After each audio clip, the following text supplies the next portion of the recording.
is our home births really that dangerous? So please join me in welcoming Krista Butler.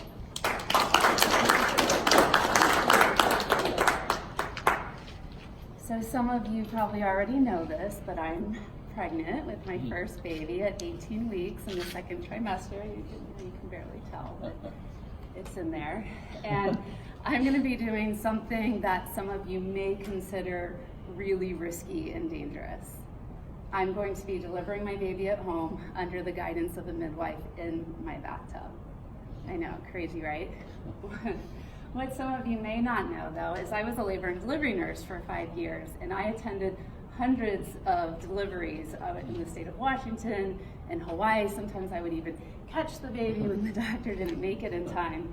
So it's safe to say I know my way around a hospital birth, which is why it made my choice incredibly easy. Now I'm curious, who here has had a home birth before? Raise your hand. Is there any men who've had spouses or partners who've had a home birth? Raise your hand. Okay, so you can see this is not a popular thing. Okay, who here has had a hospital birth? Raise your hand. Okay, so I'm curious for the people who've had hospital births, is anyone comfortable sharing why you chose to have a hospital birth versus having your baby at home? Carrie, I was curious about you since you talked about your first. I actually this close, like okay. minutes from being home when the last one was born, so I'm just saying. But I think that it was about, I'm a physician's assistant, and for me it was about managing risk. I felt like I was confident that I could do it, but if something went wrong, if I wasn't home, I was worried about the ability to manage. Okay. Thank you for sharing. And then you raised your hand, go ahead. I had my babies at the hospital because my husband at the time worked at the hospital, and it was unthinkable not to have a child in the hospital. Yeah, absolutely, that makes sense. And I would have probably chosen that back in the day as well before becoming a labor and delivery nurse. I didn't know having a baby at home was an option. And I actually did a poll with my Facebook audience. Unfortunately, the slide didn't turn out, but I also asked them too, what were your concerns with having a home birth? And a lot of women shared their own birth traumas, and then a lot of it too was just honestly fear of the unknown. So I found out that a lot of women choose to have their baby based off where they feel the safest, which makes sense. And so trust me, I know all the risks that can happen. I learned in my training of every single thing that can go wrong in labor and pregnancy, and despite knowing all that, I still want to have my baby at home, and I want to share with you all the top 4 reasons why. So reason number 1 is I'm a good candidate for a home birth. So in reality, 85% of births are actually safe and healthy and low risk. And as long as I stay low risk, I'm going to have my baby at home. If that changes at any time, I will be smart. I will go to the hospital. But so who qualifies as someone who's low risk? Someone who does not have gestational diabetes, no preeclampsia, you have a single birth, so no twins or triplets in there, your term at 37 to 42 weeks, the baby's head's down in the birth canal, and no placenta previa. And then also you need to feel safe delivering at home. I would never tell a woman to have a home birth if she thought it was going to be dangerous, because she would not have a good labor. So reason number 2 is I want a midwife for my provider, and in the United States, obstetricians or doctors don't deliver at home at this time.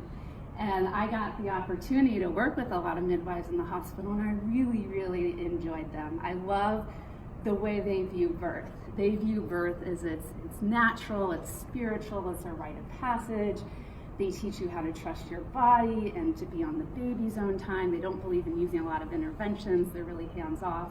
And me being a life coach, I'm all about empowerment, and so I just really feel like she's like my birth coach, really.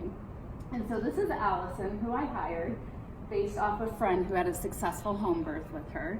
And these are her 4 children that she delivered at home as well. So that makes me feel very comfortable hiring her.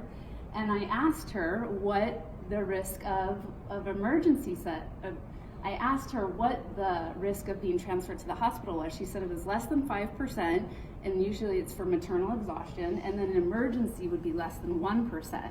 So that would be if the baby was having some trouble breathing or the mom was having bleeding difficulties. And out of all the 400 births she's done, that's been less than 1%. So I was like, let's do it.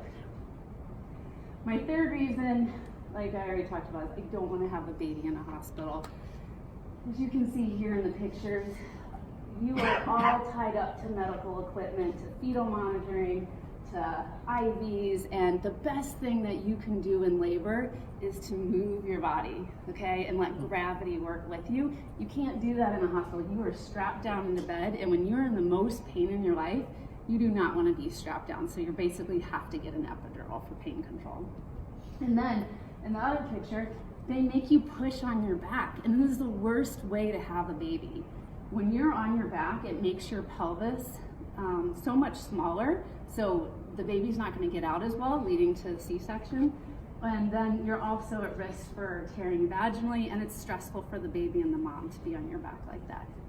Then, on top of it, once you enter a hospital, you're put on this imaginary clock. You have 24 hours to get the baby out. You have 24 hours for your labor to go in a certain direction, and if it doesn't, the doctors will start all these interventions like Pitocin and IVs and drugs and all this stuff, and that increases your rate for emergency C-section by 32%. And me and my baby, we don't want a C-section if we can help it. So, and also too, doctors view birth as a disease, as an illness, which makes sense, right? Why do you go to the hospital? Because you're sick, right? When you're having a baby, you're not sick most of the time, so why would you be in the hospital?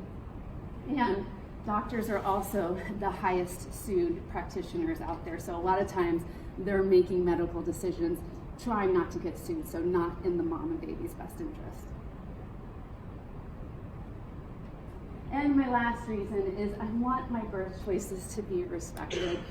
I'm gonna be honest with you all, I'm very woo-woo, I'm hippie, I'm granola, I'm crunchy.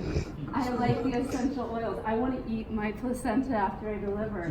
I wanna do skin to skin. I want my partner Kyle to be in the bathtub with me delivering the baby. Now some of you might think, yes, I see the expression on your face right now. Exactly. This is why I want to deliver at home, is I don't want to have to worry about defending my choices. When you're in labor, all your energy needs to go towards managing those contractions and get the baby out. I don't need to worry about a doctor not understanding why I'm choosing what I'm choosing. And I know from experience, being labor and delivery nurse, I would see women all the time come in. They would have these beautiful birth plans. We would toss them right out the window because you're on the doctor's plan and the doctor's following hospital policy and procedures, and it crushed my heart, and I hated seeing that happen. So I do want to acknowledge that at the end of the day, there is no right or wrong way to have a baby, and I'm sure a lot of you probably had a great experience in the hospital, and that makes me so happy. But really, the best thing that you can do is choose where to have your baby, where you feel the safest, and I feel the safest having my baby at home. Thank you.